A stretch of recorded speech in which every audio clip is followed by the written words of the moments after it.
focusing on B2C and parallel way focusing on B2G to accelerate our revenues. And because we believe we did our homework very well and acquired two customers in product testing phase and generated 20K as a grant from UNICEF, we believe that we deserve to receive 200K to generate 1 million revenue, 6,000 customers within 2 years. And I'd love to end and say, making money is something good, but making money and develop the community is something awesome. Let's do it together, and I'll be happy to meet you to share our vision. Thank you so much.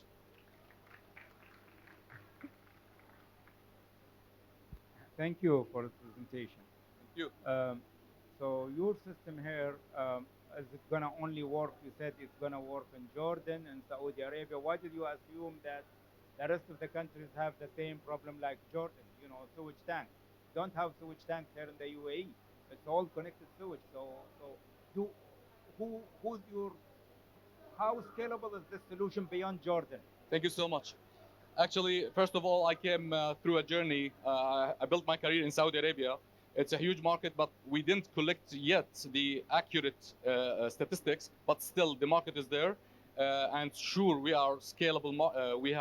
We can scale out of Jordan, in Saudi, in Egypt, and also recently, and tomorrow we have a meeting with a company here called Etihad, which they confirmed that in Sharqa, okay, they're suffering from this problem. And still, I can't. Sorry, Yes. just to Okay. highlight one point, please. Still, hotels, five stars hotels, they have septic tanks because the municipalities don't allow them to drop off the whole wastewater. They drop the gray water, but not the sludge. Okay, so yani, it's not just Are you sure urban. this is a problem? We have it here in the UAE in Dubai. I'm not talking about in UAE, but Yes. I'm saying just five stars hotels in Jordan, for So example, in have general, septic the tanks. solution only applies to countries where there is sewage tanks and that needs to be emptied, not in a sewage network where there is a network that whatever sewage it goes down the stream in the network, right? Uh, the first priority, yes, but still the countries which already 100% served with Yeah. sanitation, with Yes. government sewage pipelines, Right. still some of the buildings. Okay. I came from 15 years experience in real estate management. Some of hotels have a septic tank because of municipalities' regulations. Okay. Thank you. Thank you so much. You hear me, right? So my question is, you said that it is B2C, but mostly it is B2B because you're talking about municipalities. Because if you're asking me at home, I don't care. I really don't care. Why you are telling or why you are saying that treatment is the B2C? Okay. As I mentioned, I inspired this through my experience in real estate management and through managing my dad's properties. Okay, both of B2B and B2C suffering from this. Where I live in north of Amman, suffering from this. Now B2C, okay, as I mentioned here, parallel way B2B, but focusing on B2C. But we believe that B2G will help us to, because it's something related to environment. We're protecting environment and health. We believe that now we're working with B2G parallel way, but we couldn't wait to push our cash flow through B2C.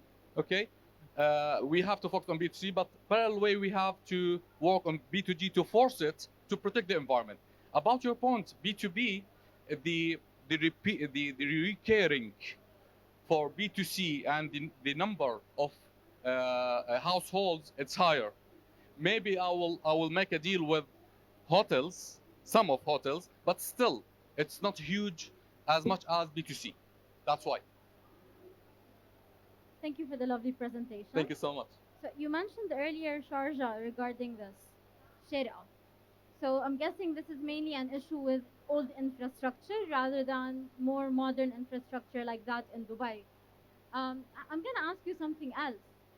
your sensors, what kind of information are you getting from those sensors besides the water level? And that's the first thing. The second thing, connecting to it, what is the strength of your receiving or your technology? What technology are you using to send that information? Because septic tanks are usually underground, and buildings have different components like concrete, like metal. So that's gonna really affect the signal strength. Thank you so much for the great question. Um, Number one, the technology is we already have a PCB, the Gerber file, developed on Arduino, and about the sensors. Let me address the first part of your question. Number one, we measure the battery which supply the system, the whole kit. We monitoring that the battery need to be charged. This is number one, because without the battery, the power supply, nothing will happen. This is number one. Number two, we can measure the wastewater level, which is our first mission in wastewater. And I have to highlight that we have mission 2 in clean water.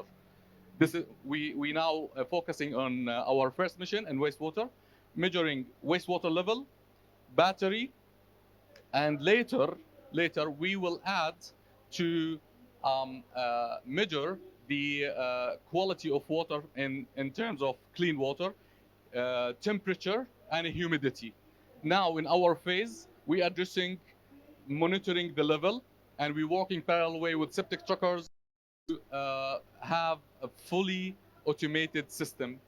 Now, in terms of ordering septic trackers, it's happening through us until to qualify septic trackers, how they can fit with our standardization to use our system and to reduce from complaints to increase from quality assurance.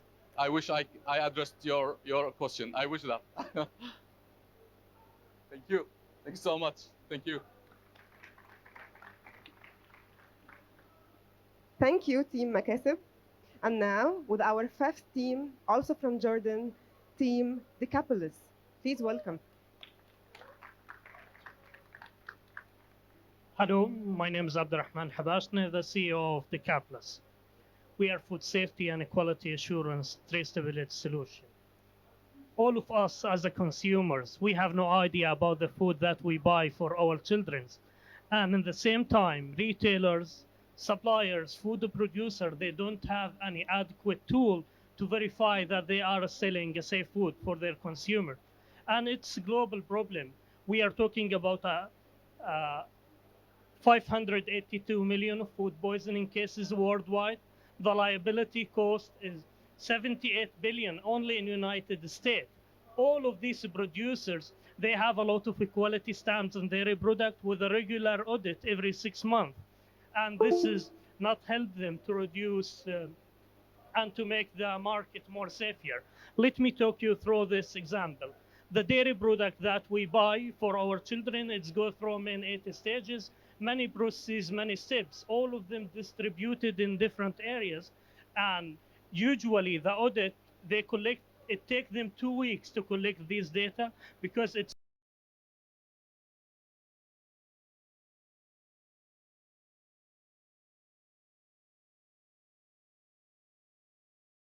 and Decapolis, we work on a solution to automate all these processes related for food safety audit and the quality, to have a direct access on batch by batch level.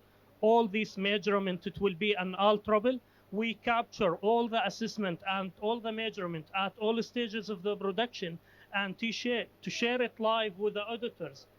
Okay, and using this solution, we using the deep learning to detect and verify if this measurement is right or wrong. Our solution with our customer, it helps them to reduce their cost with 30%, to increase their revenue 40% with the farmers, and 60% to reduce the cost of the auditors, I mean the desk auditors. Our business model simply annual and subscription and the setup fee.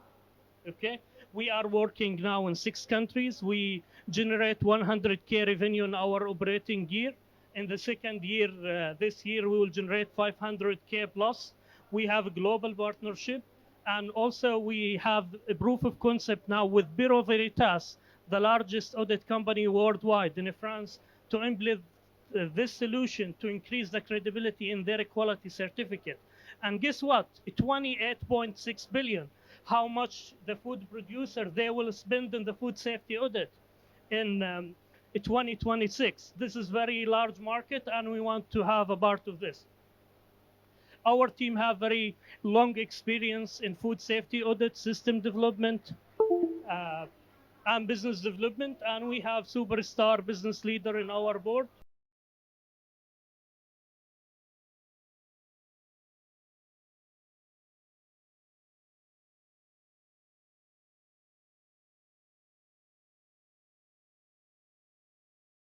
Generation for the food safety audit worldwide. This sector, they do not have any update since, I think, 40 years. They're still having regular audit every 6 months to review the documentation. And all of that not help. We have a lot of food poisoning cases. Thank you.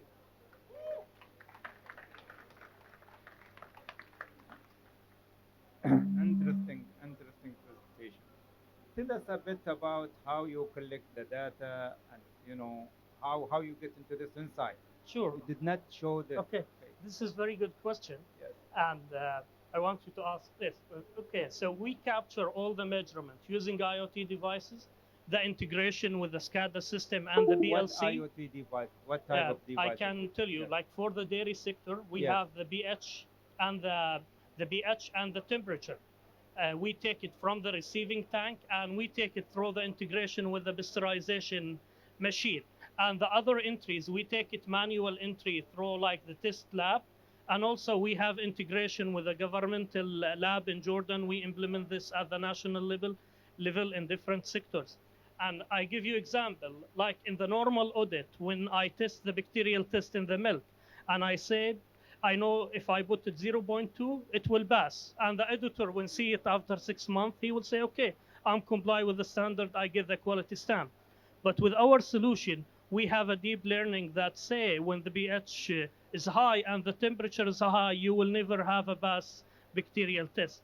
And this is how we do this. This is from the source itself, from whatever the tank.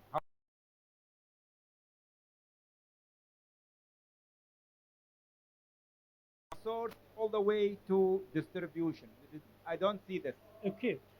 Usually what we are doing, we working in the farm, the sourcing, because Yes. we have all the information about the farm, all the records, all the diseases, anything happened for the cows, the test milk for many years, okay? Yes. And during the transportation, we take the temperature and the humidity test because there is some criteria you need to work on it.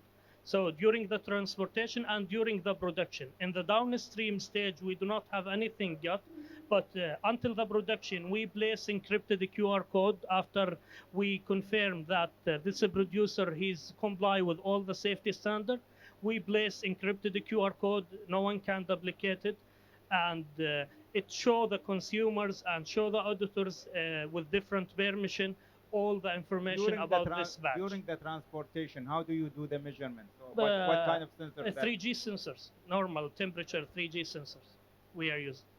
Usually we are working with 5 big international companies who build sensors. We don't build any sensor, and we told them we want to take this measurement at this stage, what's your suggestion? And based on this, how they build the customized thing for us, or we take a ready product. So how is your customer, the end customer, benefit from the solution? What did the ROI give to your end customers? Okay, so the quantified value proposition for the customer, it will help them to reduce the cost of audit desk 60% because the auditors, they need to spend 2 weeks to collect the document for the auditors, and he need to spend 2 days to review this document. With this solution, they will have a less time, and that's why Bureau Veritas, they found interesting thing in our solution to start a proof of concept with us and to see how we will increase the credibility of the certificate that they give to their people. And Okay, thank you for answering the questions. I think this is a very romantic scenario, yes, and I hope it's happening really on the ground because the presentation doesn't allow us to see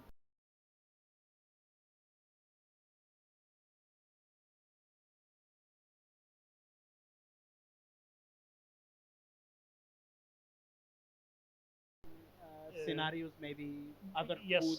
actually, we did this in the fresh fruit and vegetables. I have many secret slides in this. I You think the don't secret ask me slides are about the important. competitors, but like we have a 10 retailers. We signed with 10 retailers who's willing to pay 40% for the farmers who use the capless solution, because we know the soil test, the water test, the pesticide residue test before the harvest, and we know what's the quantity, the size of production from this farm. And in this way, these retailers in Jordan and one in Saudi Arabia, they are willing to pay 40%, and they already paid 40% more than the market price for these farmers. And they start having a direct sourcing relationship through the farmers. And also, we implement this solution at the national level in Jordan for the olive oil to reduce the fraud on the olive oil. And mandatory by the law, all the olive oil miller, they should use the capless, and to have to close the cans with the capless sticker. Okay. This is Yes. the current situation. Yeah. This is the current This is situation. search on the No, internet. Mr. Jack. I'm asking. Okay. Okay. And I know you don't ask about the competitors, but I need to talk about this. Like, there is many companies working in the food supply, but only IBM Food Trust, they are working in the certification. This already established in 2018, and now they are building a similar solution for this, because it's a global problem. And what makes the capless unique, we have very flexible solution. You can configure it without any additional development for any process, any steps, any rules you want. And you have food safety experts with our team who help us to understand every industry, what's the critical point and which measurement we need to consider. Great, thank you. My last question, where is the whole set of data? Until now in AWS Hyperledger blockchain, okay? We are use AWS Hyperledger. I know So we you're are connected, so you're connected to a Hyperledger blockchain platform. Yes, exactly. So no one can access it. Yes, and actually we have partnership with Microsoft. So it's I do not use Azure blockchain. I use Hyper. First of all, thank you for the lovely presentation. Okay.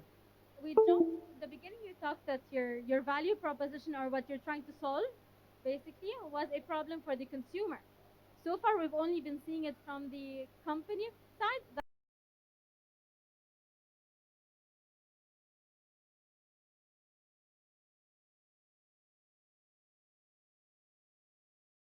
In a shop. So, Yeah. so how do you take that into account?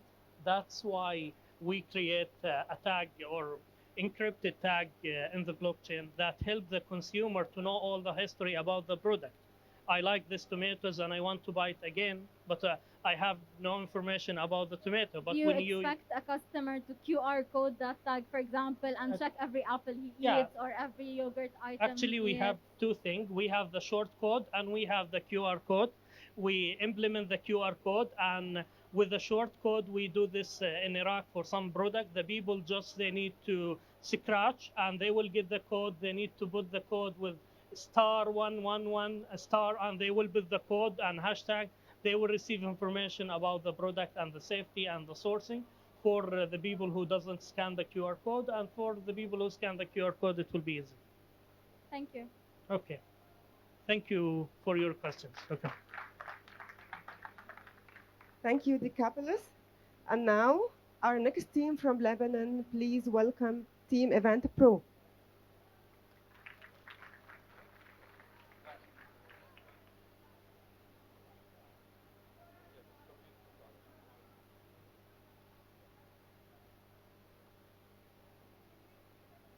وده هيشتغل عادي مع الكليكر، يعني الويندو دي كده احطها هنا ممكن يبقى كنترول شويه لحد ما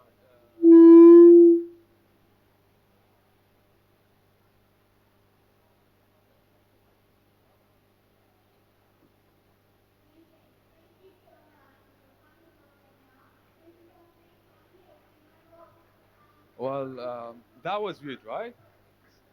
Someone standing in front of the audience for at least 10 seconds in complete silence made you feel a bit of excluded.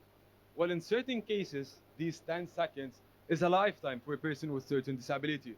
As a matter of fact, only last year, at least 65 million primary and secondary students and at least 120 million adults were unintentionally digitally excluded just because of their disability. And because our team believed that the problem is not in disability, rather it's in the accessibility, that's when the event pro team decided to act up and develop our virtual event platform that could accommodate the needs of certain students, people attending any meeting, virtual or hybrid with disabilities. So how does our platform work? We take the live video transmission from Zoom, WebEx, or even Microsoft Team, and we host it in our own virtual reality platform. There's a video. So as you can see, this is a part of our platform. This is the conference room. This is the networking room, and this is our fair area. Now, this area could be used in certain cases of hybrid event, which is also totally accessible. So what our accessibility are? Our AI was integrated in terms of developing the live text-to-sign language translation, the virtual assistants, the auto captioning, and even the inclusive graphic design. So our solution is a B2G, B2B, B2C, making it accessible for everyone. Our target market is obviously the Gulf countries, since we noticed within the last few years there's a huge interest in the field of accessibility, followed by the Levant and Egypt market, and finally the global market. Some of our possible customers that we've been in contact with are the Able Accessibility Club at the American University of Beirut, and even the GATT Foundation, which is a foundation for accessibility in the US. Currently, we're in the process of developing our software to be tested soon enough, and to be followed by launching a companion mobile application. Some of the top leading platforms in market today, such as Hopin, don't take into consideration the accessibility features. So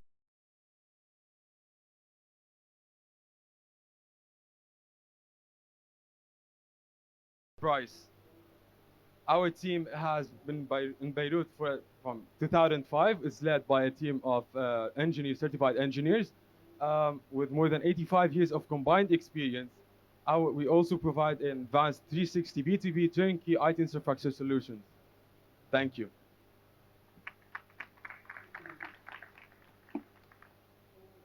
Can you go back to the slide where you present the technologies? Yeah, there's solutions. Yes, solution. Yeah. Yes, here. Tell us a bit about, for example, how you do. I mean, what do you do with the AI and the text to speak? Give us some. Okay, so in terms of artificial intelligence, we're training a bot that could translate from using American Sign Language, that generate the text into sign language. It's just like a bot. So you're watching the video, and you have a bot that giving you the sign language translation underneath. So how does it work? We start with the auto captioning. We take the caption, the text, and from this generated text, we provide the sign language. Okay. Do you have any demo that, for the whole system? Yeah. So this video was from our demo. Yes. We also have a demo that's ready with us that we could share with anyone that's interested in our product. However, this video is from our demo. Okay. Do you have any customers so far?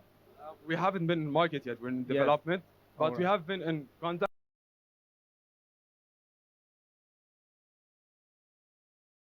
For example, with the disabled, Yeah. people of determination or anything. Yeah, people.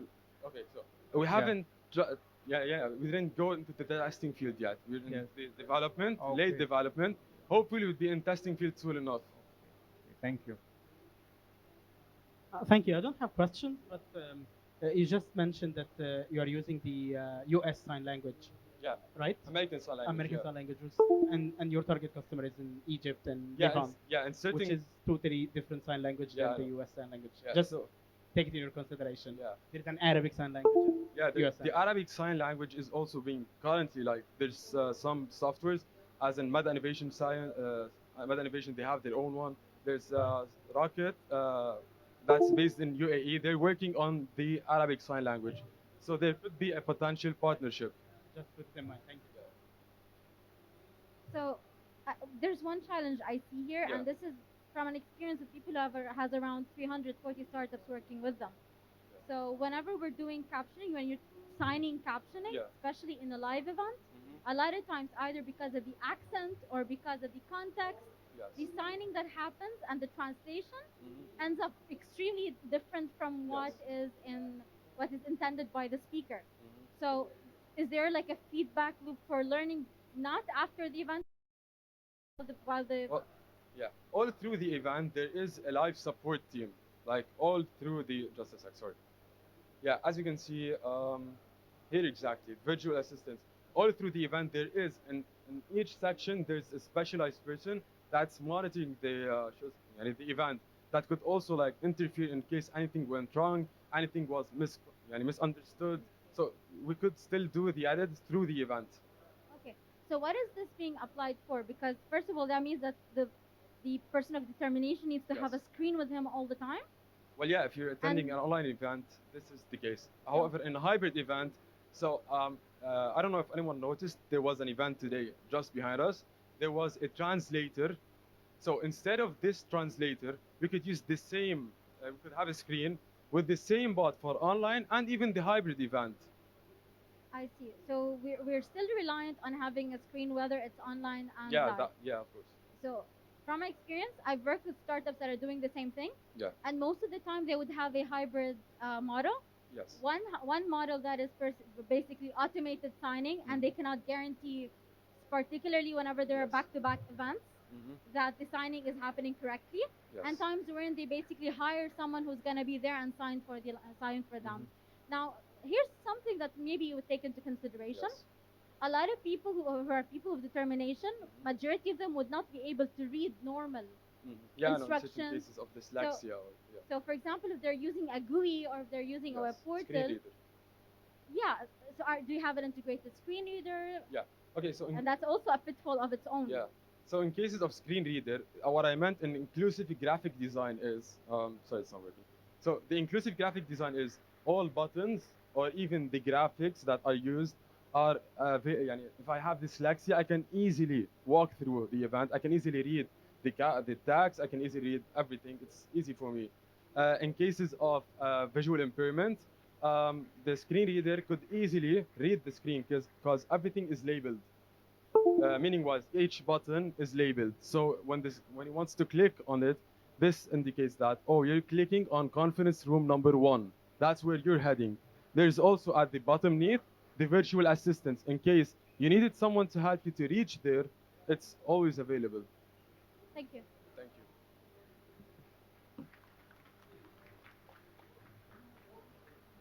Thank you so much for your presentation, Team Event Pro.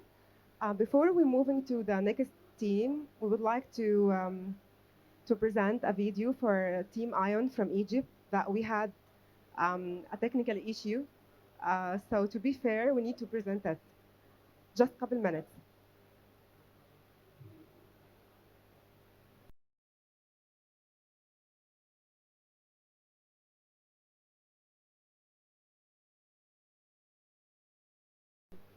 The dimmer, you can control any fan speed or any light dimming, and this is the second one, the switch on and off for any light.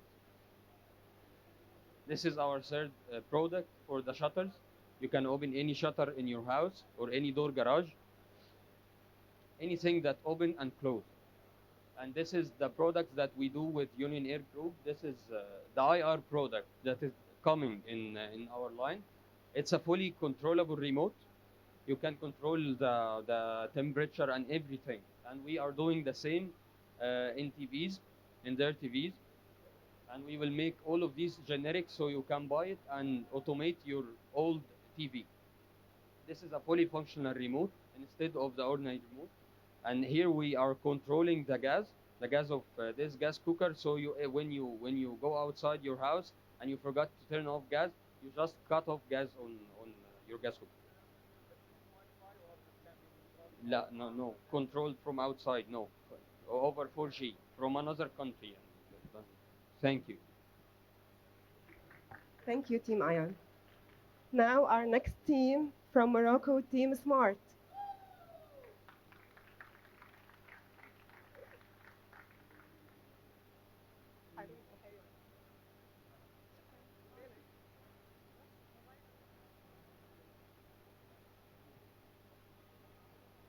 So, you woke up today not to the smell of your morning coffee, nor to berries for breakfast, nor to a toast spread with honey. A day in a world where none of this exists. The 80% of the global food supply depends on a single species, the bees. But 30%, 35% of the global world's bees have died from lethal parasites to pesticides and diseases. Because beekeepers cannot address modern challenges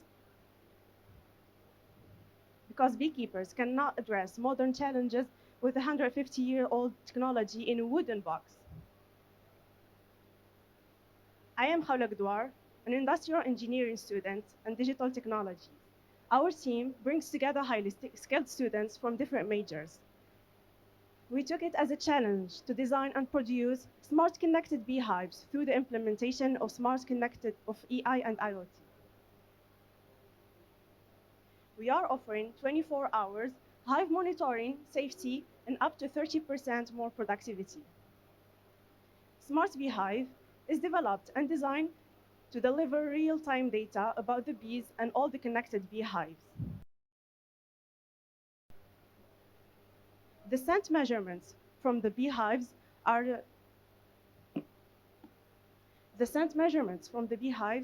collected and deep analyzed to make it to facilitate the detection of anomalies and bee diseases.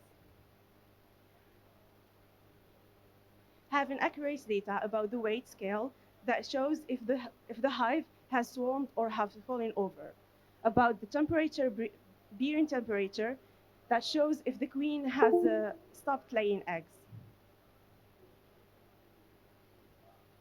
Morocco is a well-known country for its agricultural activities, and beekeeping is one of them. We have produced 60,000 tons of honey in 2020, using more than 600,000 beehives just in Morocco. Imagine just in Morocco, where we are 30 million people. Imagine the amount of beehives in the whole world with 7 billion people. We have been validated from the National Federation of Cooperatives in Morocco and the Moroccan Interprofessional Agricultural Federation. We are talking about business. We have already 4 clients that with more than 200 beehives that are lining and ready to purchase our smart beehive. We are well aware that we are stepping into a huge market with international competitors, but we strongly believe that we are much stronger, and we are convinced that our project is the future of apiculture in Morocco and in the world. We need $23,000 of investments just to produce 200 smart beehives, with an average of 20 beehives for each beekeeper. The price of one beekeeper, the master with the slaves, is $850.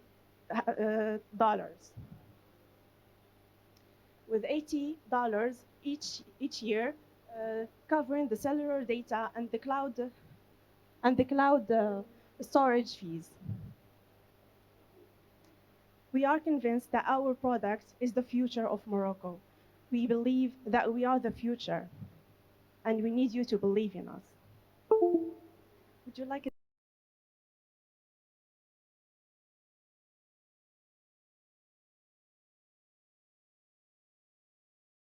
prototype, but due to restriction, no bees.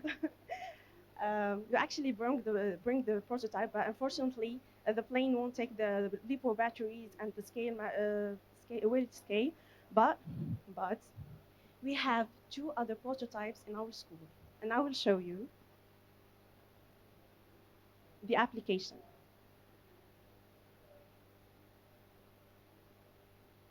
This is the application.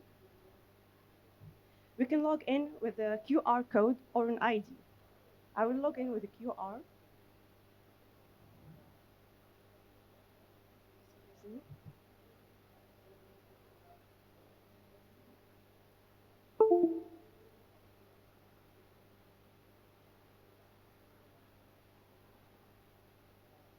It's too big. I will log in with the ID.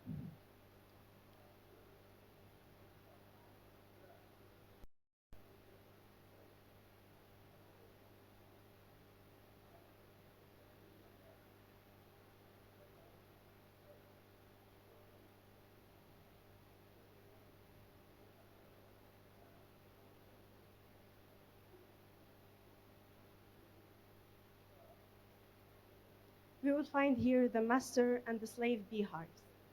If we want the informations of the smart of the master beehive, we will find the weight scale and temperature, the pressure, the wind speed, the battery level of the hive of the smart beehive, and the location, because we are tracking the system for more. Yes, it is connected. Yes, it's connected to a smart beehive in the school. We have two other prototypes. This is the master, and this is the slave. It also shows, and they are integrated into a beehive, a real beehive. We can find the location for tracking the beehive. Thank you. Thank you. If you have any question, please feel free. Great. Can you show us? I mean, where is the sensors really, placed? Okay. Is it in the outside of This the is beehive? actually Yes. the sensor, the Okay. temperature sensor. Right. I couldn't bring the scale sensor, the scale, the weight scale, because it's too big. Okay. It's connected here, right? The Okay. microphones and cameras are also connected to the smart beehive, and they are integrated into the beehive There is a microphone as well, for what? for detecting the sound of the bees. Okay. So what Yeah. is the principle? Right. We are detecting the sound of the bees, and if there is infections or predator attacks, we will study this sound through the deep learning and machine learning, so we can inform the apiculturer that there are something wrong with the beehive, so he can fetch his beehive and see if there is. You already said that you secured Yes. clients, Yes. customers. Yes. Okay. So the return on investment, like what it will really give, to the customer. What is the value, to the Okay. customer? So we know that the bees have been dying in recent years. Yes. We have found that 35% of the bees die each year. So just from predator attacks, from the climate change, that we are issuing this So this recent the years. customer can look into the temperature, how healthy is the beehive, Yes. and looking into Yeah. all these details, and then Yeah. accordingly they can either maybe modify the temperature, or do something about Yeah. the beehive. Yes, exactly. Thank you. Thank you. Great work. I don't have Thank much. you. Thank you so much. So, what kind of information are you getting from your sensors besides temperature, humidity? I heard you're analyzing the sound of the beehive to know. Do you have the matrix, the logical matrix of what the sounds mean? Have they been mapped already? We actually need the database, but we are collaborating with other beekeepers, so we can detect all the bees.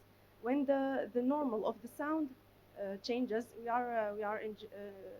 saving it, so we can integrate it into the machine learning, and then the AI will show if there is a problem in the beehive. So you're baselining first. What about whenever the beehives are basically set in different locations? Like I know from some farmers that some of them raise in the mountains, some of them do it on the top of a building in a city. So how do you take that into account? So as you can see, the prototype is so small, with the weight scale and other sensors that are too small, that they can be integrated into the beehive, but they are all stick to the beehive. They can be transported as much as they want, and we will bring a charger spot with the solar panels that where they can charge their batteries. Thank you. You're welcome. Thank you so much.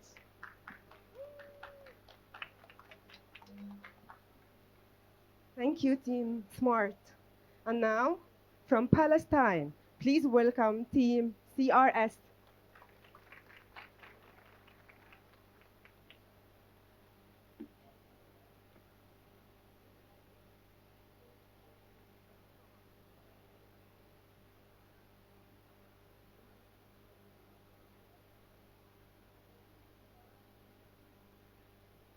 Okay. Does anyone around here have food allergy? I'm lactose intolerant. I can't eat cheese, drink milk, or even أغمس لبني. And I'm not alone. A lot of people have the same issue. Every 3 minutes, one person goes to the hospital from an allergic related incident. 21% have at least one food allergy. 42% follow at least one diet.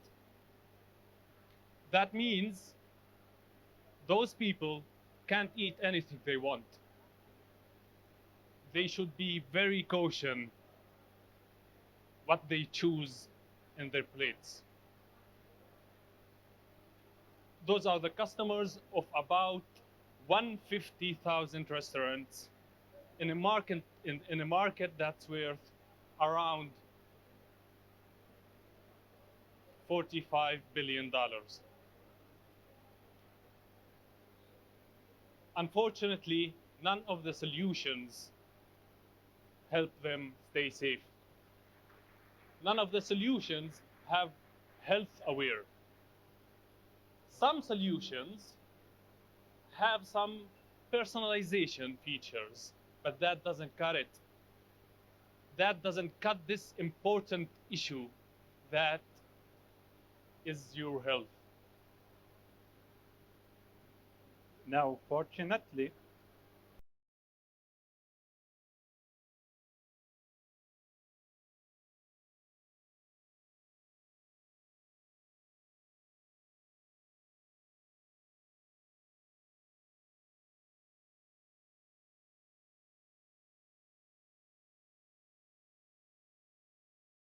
for each user. Depends on our best database on ingredients, you can safely ordering, and our system filtering meals depends on in, depends on your allergies, diet, and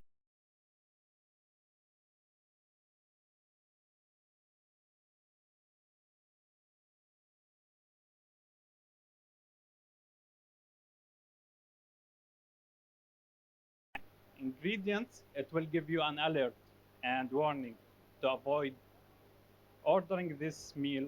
Also, it can suggest you something else. Health is not uh, health is not restricted by locales. So, what is the language? Whatever the language you are talking, you can still using our app and ordering safely and enjoy your meal. You can also easily ordering using the NFC and QR code to get the menu and give you a recommendation based on your history. Also have a gamification system to have a fun ordering. Our subscriptions, we have 3 plans: basic, enhanced, and advanced. Our goal is to reach these numbers by end of the next 2 years. Our team, Qais, Ahmed, and Basil, our mission to grow and reach every market and have the solution for people who have allergies and diets. Thank you.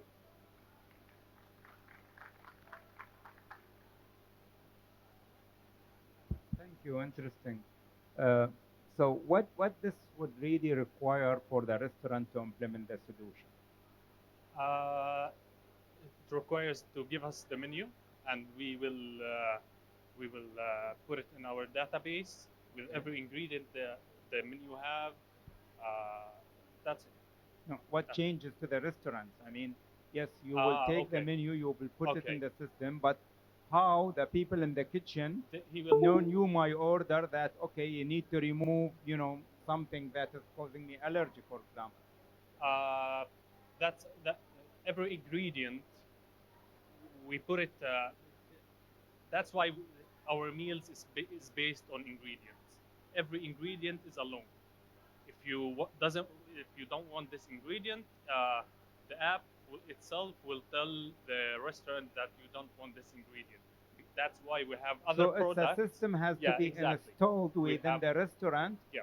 For me as a customer, I can choose the food that I Exactly. want to eat, and it will show to me what ingredients into that, and I can either order, or in case if I am still interested into that particular meal, the people in the kitchen, they can remove that ingredient before Exactly. cooking it, right? Exactly. And So it will show within the system inside the kitchen that this person has ordered something, and you need to remove something from that. Exactly. So that infrastructure, whatever system. Yeah. How much it costs, for a restaurant to implement something like this? How much does it cost? Yeah. Actually, it's based on the subscriptions. If Right. If it's a basic subscription, Right. we will just put the menu without ordering. If we will take the menu, put it in our database, and give him the Staff Plus. Staff Plus is our other application that is in the restaurant, that is based in the restaurant, so he can take the orders. So it's just $150 monthly. Where are you at this stage now? We are in the testing phase. We Testing have 2,000 monthly unique users and 15 subscribed restaurants. When you see 2,000 monthly unique users, you mean customers who want to Yes, use exactly. the app? Yeah. And the number of restaurants? Yes. Some 15? 15 subscribed restaurants. 15 restaurants we have. Where is this, in Palestine? In Jerusalem and Ramallah. Thank you. Thank you, guys. I know I shouldn't say this, but I really love the idea and I love what we're doing. Thank you. And for my understanding, so it's an app that I can customize my profile, and I can say it one control. I'm allergic to 1, 2, 3, 4, 5. I'm sugar, whatever, and that's it. When you log in, you will pick the allergic you have, and we will customize all the menu to be just for you. So any meal that have an allergic item, we either show it to you, or we either don't show it, or if we have show it, we will have a tag supported for it. Right. That it is. Right. Thank you, guys. Thank you. Sorry. And the last question. Yeah. You mentioned that there is subscription model in the $50 per 100. Yeah, So this subscription for the restaurants, right? The- Not the- for the users. No, it's no. free For for the the rest, users. it's free for the Okay. users. Yeah. Thank you. Thank you. So I'm looking at this and I'm thinking, yes, good idea. But Yeah. I'm also thinking that's another app I need to download on my phone. Yeah. Without knowing where do you do the last mile? Is the restaurant supposed to subscribe with Zomato for the delivery and with you for the order? How does that work? Actually, now we're only in the ordering process. We will connect with some partners who will do the delivery. It's just a whole subject. We Okay. can't get into it. So we're in the ordering. Integrations would be a good idea, particularly for people, bigger market players. Yeah. Because right now for them, allergy is in the commands and they tell you, please call these restaurants if you do have an allergy, personal experience. Yeah. Now, one thing I would like to ask you is that you're applying this inside the restaurant. When I say you're applying it inside the restaurant, that Yeah. means that there's a POS that is Yes. taking the order, and that POS has known particular items that they have been using for years. Exactly. Yes. How do you integrate that in the point that in a way that the POS will take into account a new entry saying lactose allergy? Yeah. We have a system. It's called Staff Plus. It's for us, and it's compatible with Order Plus. All the orders that that in Order Plus goes to Staff Plus. But if the restaurant have already a POS, we can do an integration with this POS. We have already connected with some POSs in Jerusalem and Ramallah, and we have success in this field. But yeah, I think it have some solutions. I mean, to connect the problem.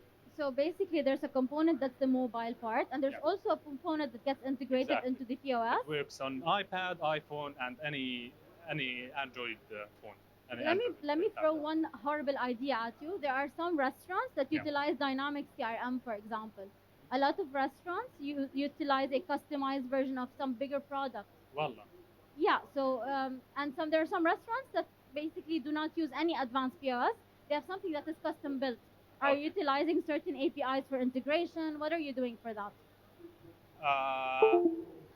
I think we will present them Staff Plus. It's a whole system. It's a very good, very simple, just like Order Plus.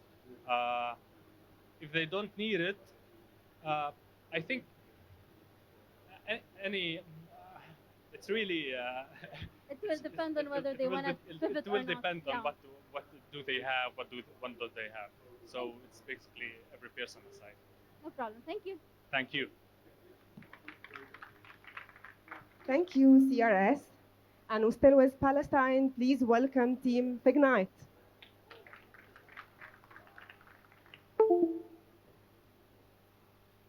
Hi, everyone.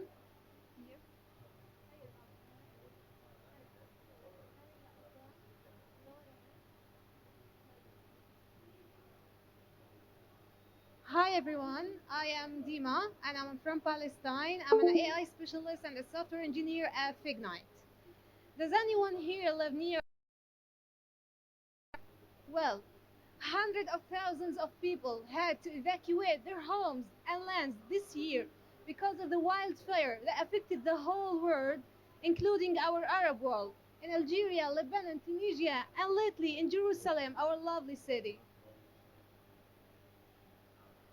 More than 1 billion acres have burned this year in July only, and about 50,000 fires occurred annually around the world. The latency in detecting the wildfire cost human lives and a huge environmental and economic loss. $6 billion spent in wildfire detection system by the end of 2020. And what the world needs really is a real-time detection system for wildfires. So what we have in the market is a thermal cameras that can detect the temperature variation in the forest, and it's provided by companies like Intincon and Vision Tire. And we have a smart detection system that used around the homes and at the edges of the forest where the Wi-Fi is there. We at Fignite, Fight Ignite, offers a real-time early wildfire detection through an AI camera-based viginal system.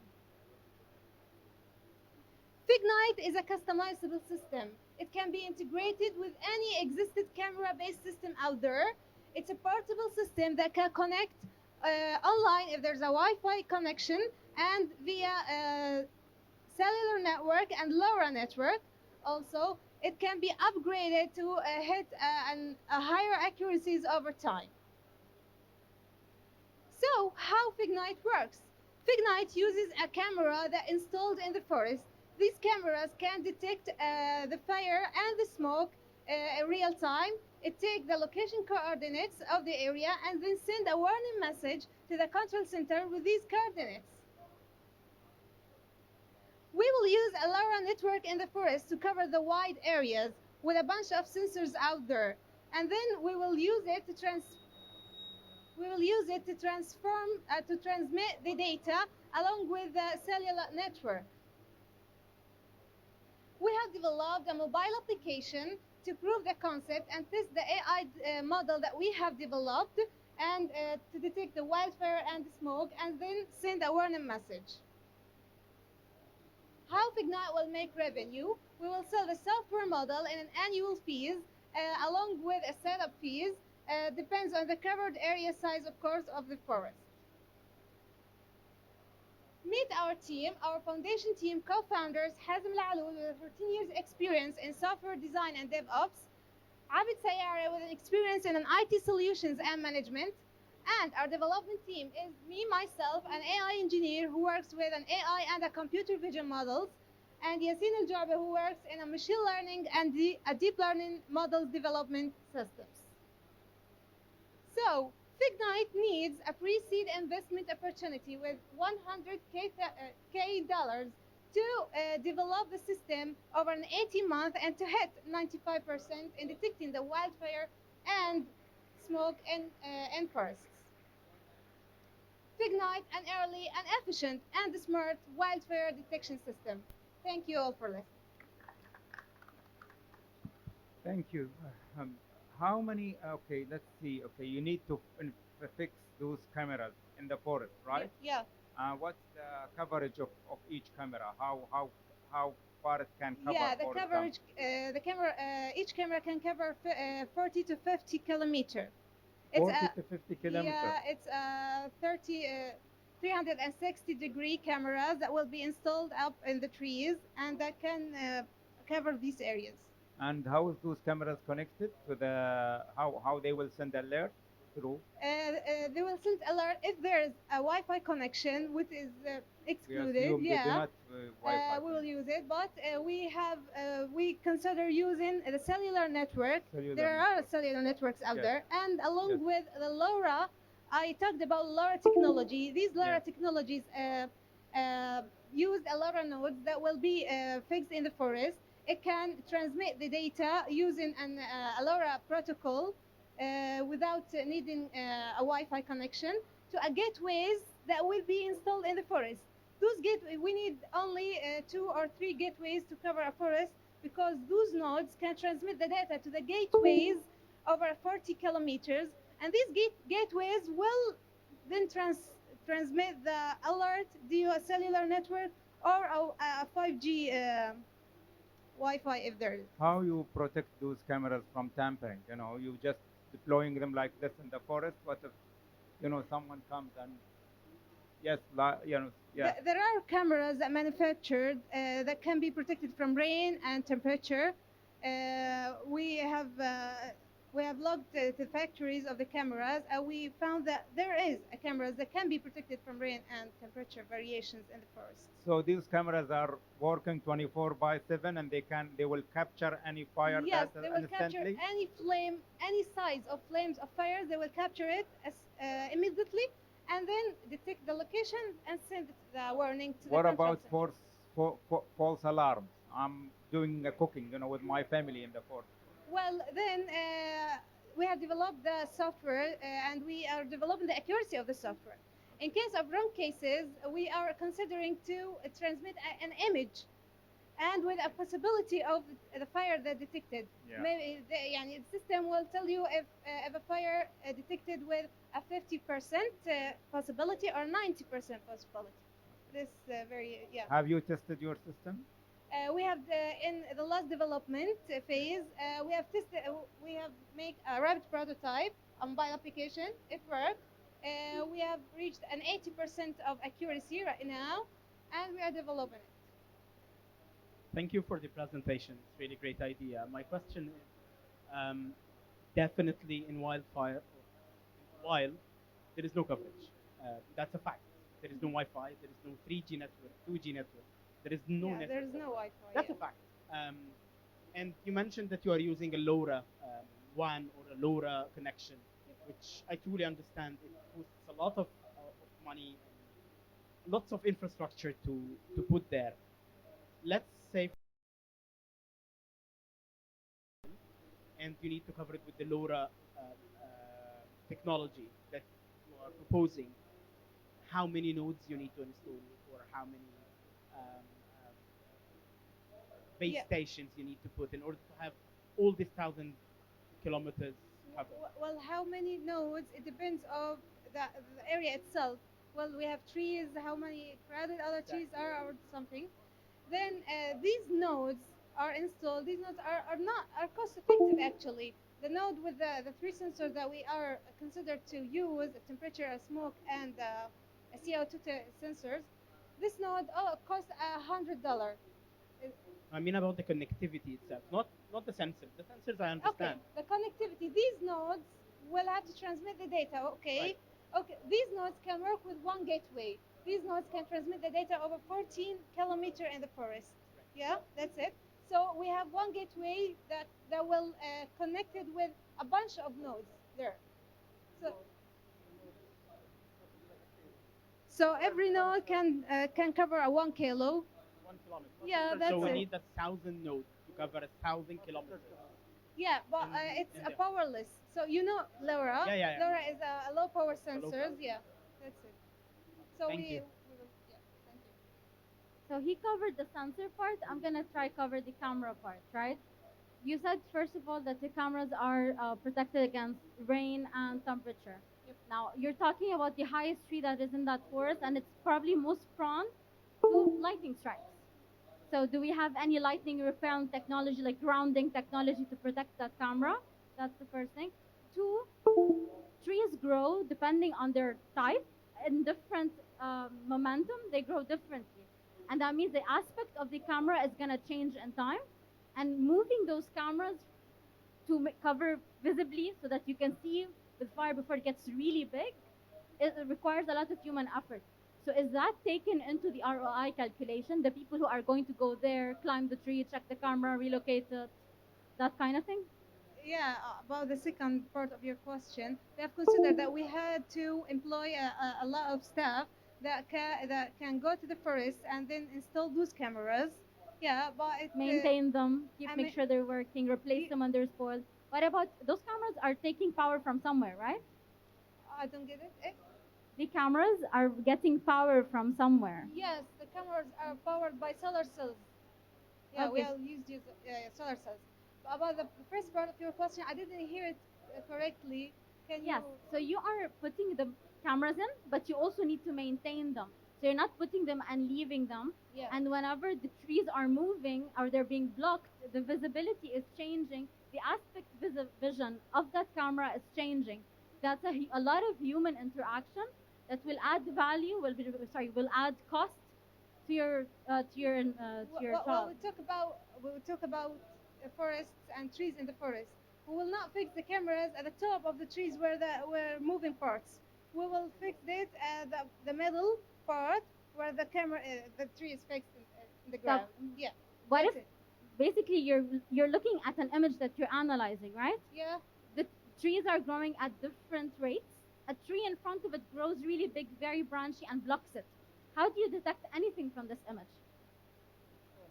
Well, we will install the camera in a position that can be clear to the ground where the fires will start. The fire starts at the bottom of the trees, actually. The small Not whenever raisins. there's a lightning strike, not whenever there's a flying tinder from someone who's barbecuing uphill, for example. So now you're using the lower sensors for the ground. I'm guessing the camera is for the Yeah, top. the camera is for trees. Yeah, Yes. it will be installed up on the trees. And I didn't get your point. I'm sorry.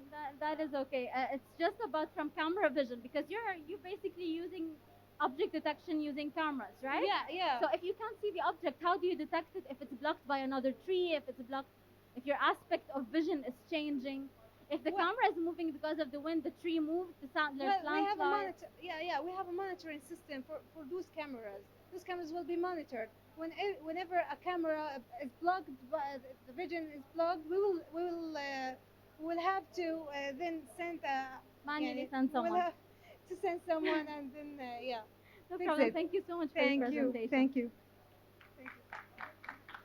Thank you, Fagnite. Seems we have many great ideas today. With the last team from Palestine, please welcome SMSM.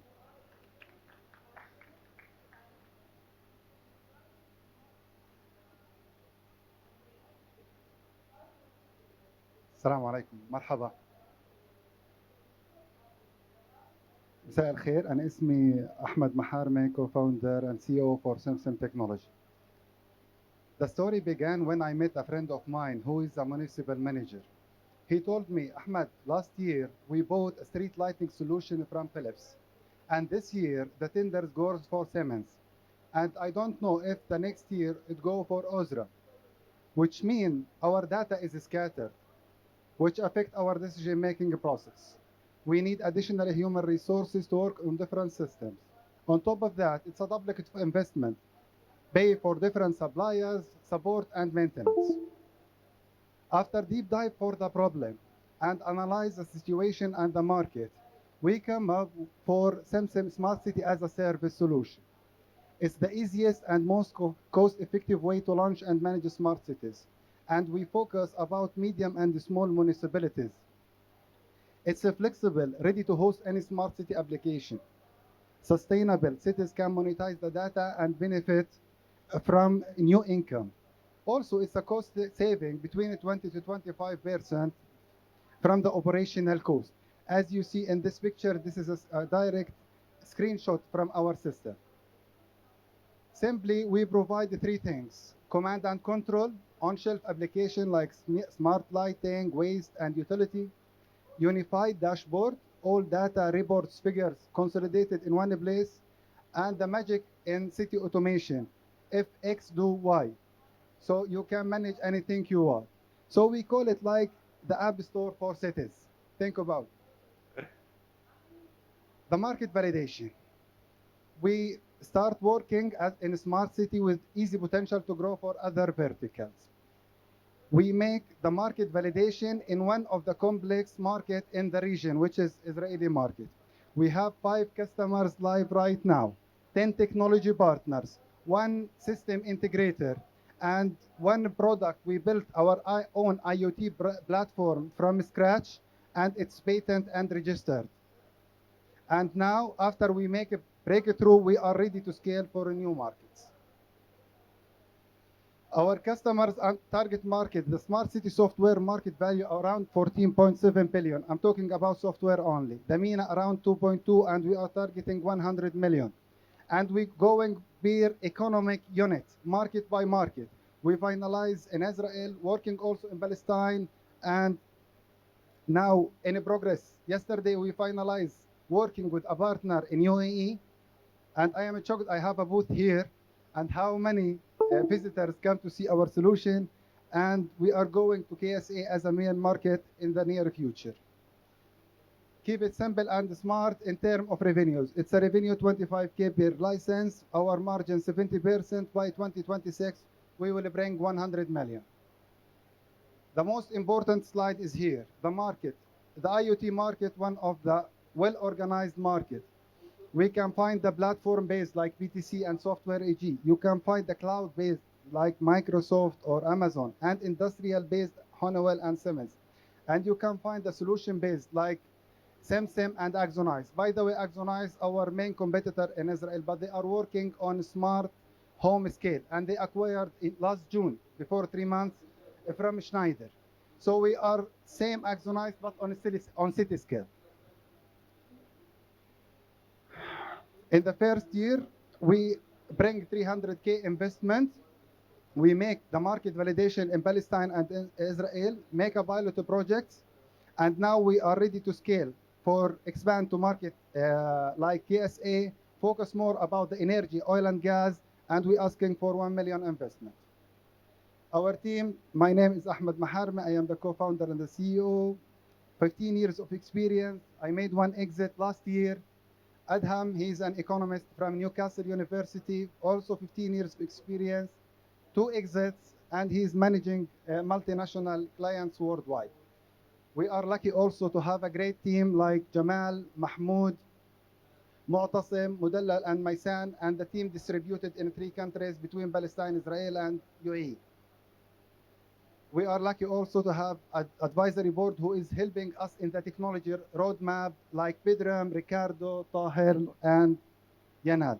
Thank you.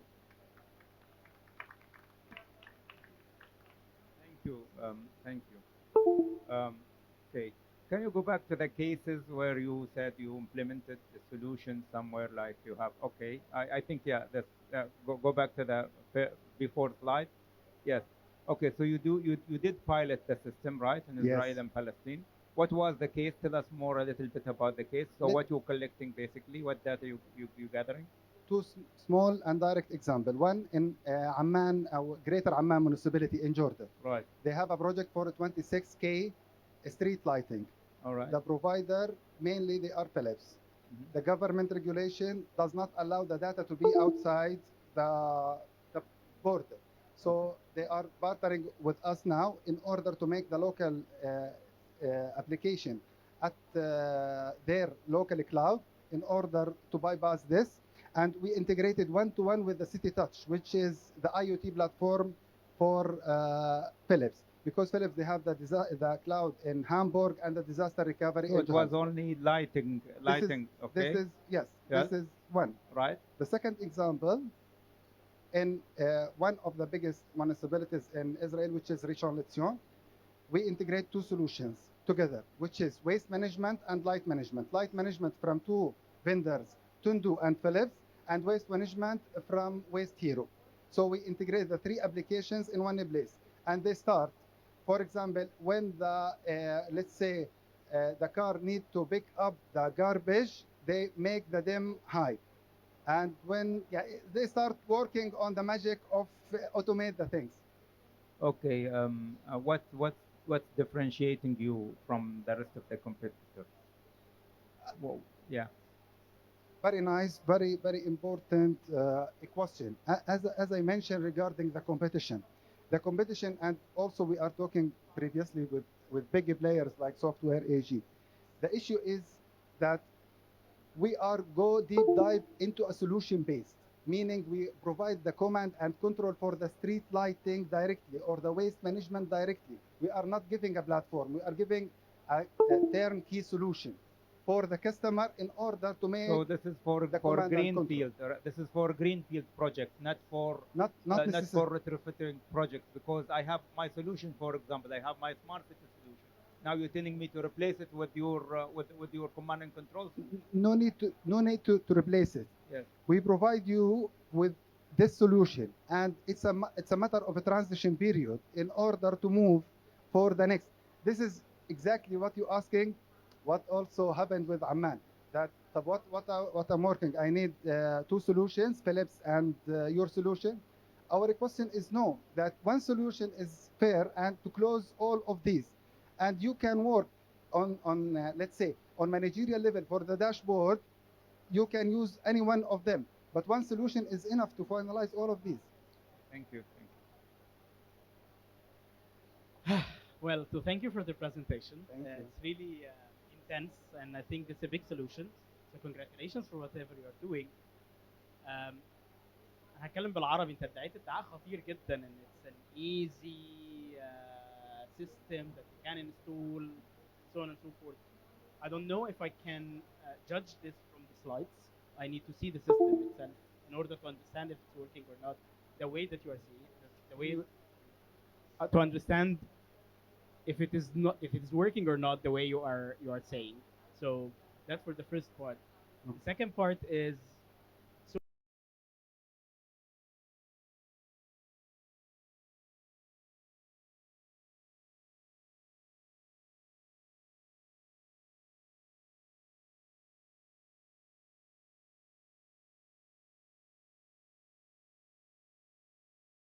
immediately after this session. This is first. The second one, about the solution based and the data. We consolidate all the data in one database, and for that we are talking about single source of truth. So all the aspects, all the data consolidated in one place.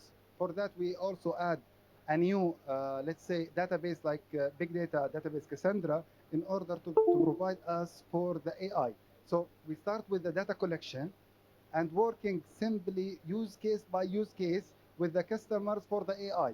So we go to them, listen what they need, and build the case based on their need. So you don't provide the cloud solution or the storage solution. It is based on the customer itself. Till now, look, we are selling for the I will be very clear. We are selling for the government. Government, for example, in Israel, They want their data. they qualify one data center or two data centers in order to put the data there. So this is how, and I think this is everywhere. And you can integrate to any data center. You can integrate. To We any- can, yes. Also, your- the product is microservices, so we can build. Thank you.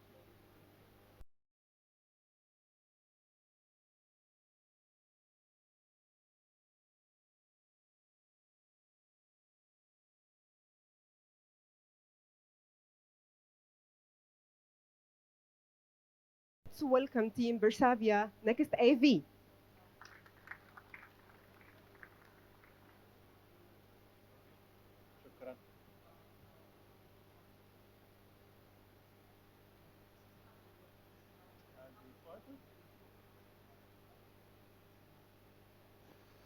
Okay, thank you.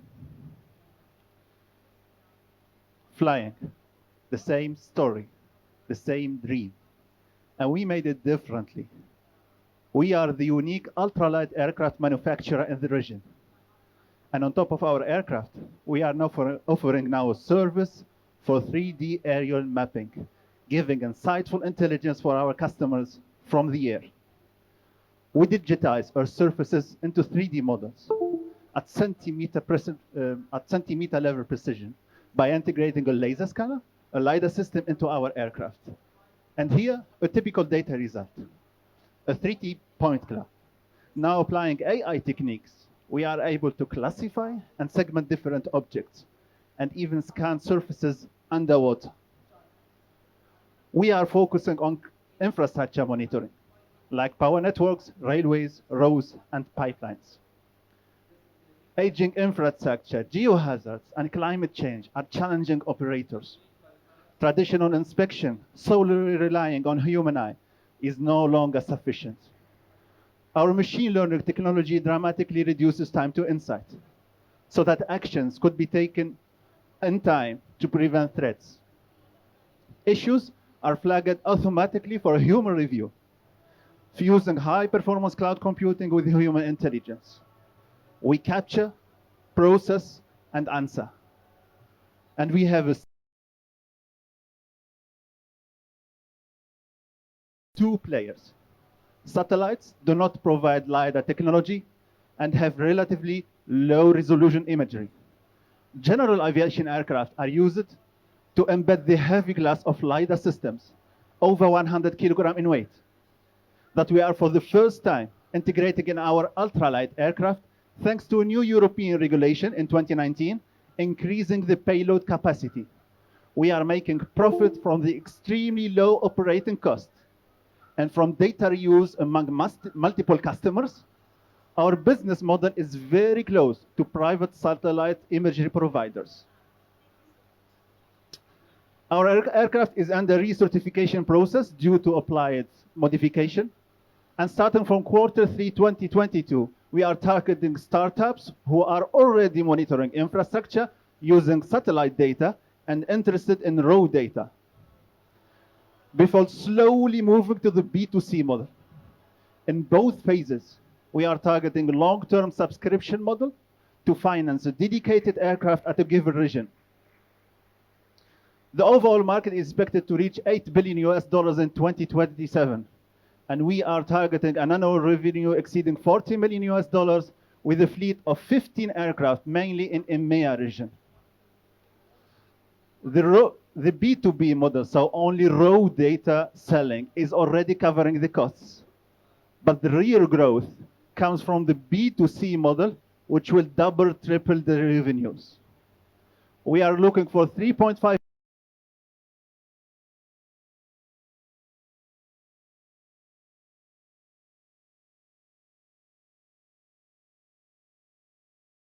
aircraft. I joined Fuad at Aviona 3 years ago before starting our spin-off startup now. And Bilair, our CTO, is a recognized international AI specialist, an ambassador of NVIDIA in the EMEA region, an exceptional partner supporting us with state-of-the-art development kits. This was Next AV, Next Aviation Solution for your next view. Thank you.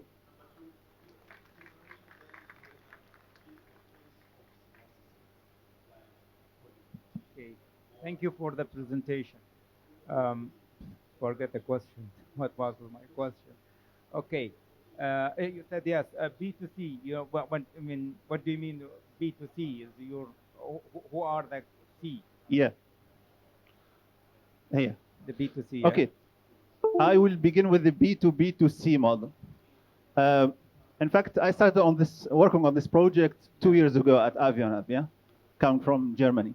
We solved all technical issues. We gained the first prize with the European Research Fund, H2020, but then coming in touch with potential clients who are mainly operators of extended infrastructure, yeah. We discovered how difficult for them was to acquire an aircraft and to operate it. But they were really interested in data, that's all.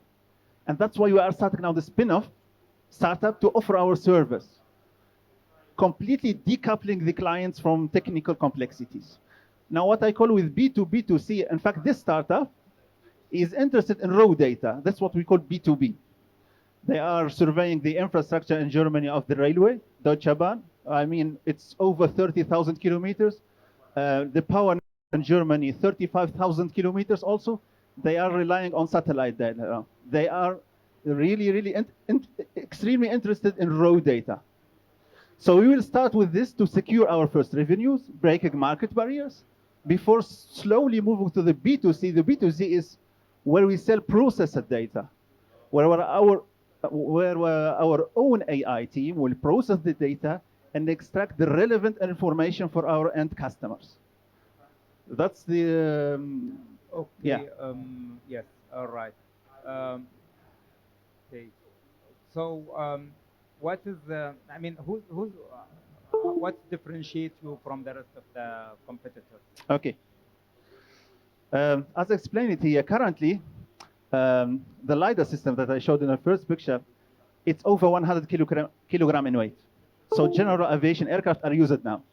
The operating cost of the general aviation aircraft ranges from $300. It starts from $300 and can go up to $800. Those aircraft operates from airports. Our aircraft has an operating cost of only $70. We can operate outside from airports. We just need a runway of 300 meters to land and take off. Our engine is working on automotive gasoline. So it's about the aircraft that you use, which differentiates you from the rest of the competitors. Exactly. Are you sure that the rest of the competitors are not using the same aircraft? No. Or the same lightweight aircraft that you're using? No, because the regulation is quite new. The new regulation, which increases the payload capacity of this category, is only on 2019. So we worked on some structural modification of our aircraft to embed this heavy system, and we are starting the certification process. But also they can use the drones, you know. Okay, drones. I put it here, the drone. Right. Drone have two problems. First one is productivity. With the commercial drone, we can work on small projects typically under 20 square kilometers. We can produce 5 square kilometers per day. We are speaking here of productivity which can reach 300 square kilometers per hour. Speaking of millions of kilometers that we have to scan. So with the regulation now, and with the limited resources on commercial drones, this is not possible. It's only possible for small projects. But exactly this is the point. Our aircraft is ready for dronization, and this is in fact a research and development project that will be carried on, and we expect within 3 to 4 years to come out with the same aircraft that we are using now, but in a dronization version, and where the regulation will be more mature, because the current regulation is also blocking the large use of such drones. So you already have customers in Germany, right? We have our first potential customer in Germany. The certification process is taking also place in Germany, and directly after certification, we are conducting a pilot project with this potential customer to get his feedback. So at the moment, you just only did testing. You haven't had really acquired a real customer. Exactly. Our startup is just 2 months now old. Okay. But as I said, I worked on this project 2 years within Avionav, the constructor, the producer of this aircraft. Okay, thank you. Thank you for the presentation. And again, to make sure that I understand correctly, Yeah. your product is the aircraft, Okay. not the LiDAR system. The product that you are selling or renting is the aircraft. In fact, the idea of the startup is that it will own its own fleet of aircraft, Fleet of aircraft. and we sell the service. You sell the service. Yeah, That's it. that's it. Yeah. Okay, and this is based on the regulations of the EU, right? Not in the Which Arab is world. which is fully compatible with the U.S. regulation. The US regulations. Exactly. As well. Okay, but in your target market, the Arab world is not there. Again, please. The Arabic countries or the region that we reside in. We have a big need for this technology in our region. I just had yesterday a meeting with Taqniya.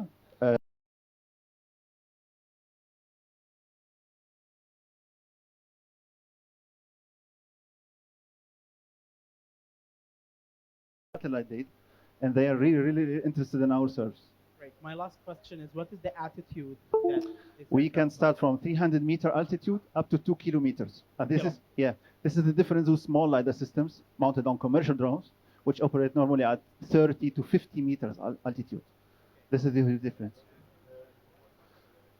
The accuracy we can reach from 300-meter altitude, we can reach 120 laser point per square meter. So we are speaking really of high density. So distance between 2 points will be like 10 centimeters at maximum. And you have your own pilots? Or We will operate our aircraft with pilots, with everything. As I said, we are decoupling our end client from all complexities. Thank you. Thank you. Go on, sorry. Just to emphasize the importance of this technology, as a reference in the USA, a study was conducted in 2012, which revealed over 600 potential business applications for this technology.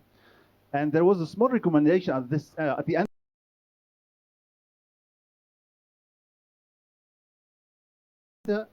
To the public for free to boost this technology. And effectively, the program started in 2014, is expected to cover all United States in 2023. And now we can go on the website and download the data. It's freely available for the public, just to boost this technology. We have enormous environmental issues and related also to business, which we can solve with this technology. Aishak, thank you. Thank you. Thank you. This is very interesting technology. Thank you. But I'm gonna have the same question that he gave earlier. So Yeah. you're providing a service. Are you providing the use case and analytics layer on top of it? You're collecting a lot of data. Exactly. On one end, let's say yes, you can use it for cartography, but you can use it also for object detection. That means that there's a possibility that high quality videos are being taken of people within that region. So is GDPR being applied in your technology? So if there happens to be a human, is their face being pixelated? That Excellent question. Thank you. In fact, the business that we are trying to start here, as an example, Eurosense, it's a company in Europe, active in Europe. They are relying on general aviation aircraft, and they are using the same sensors that we would like to embed in our aircraft. And they are working, so we are aware that there are some GDPR rules to respect everything.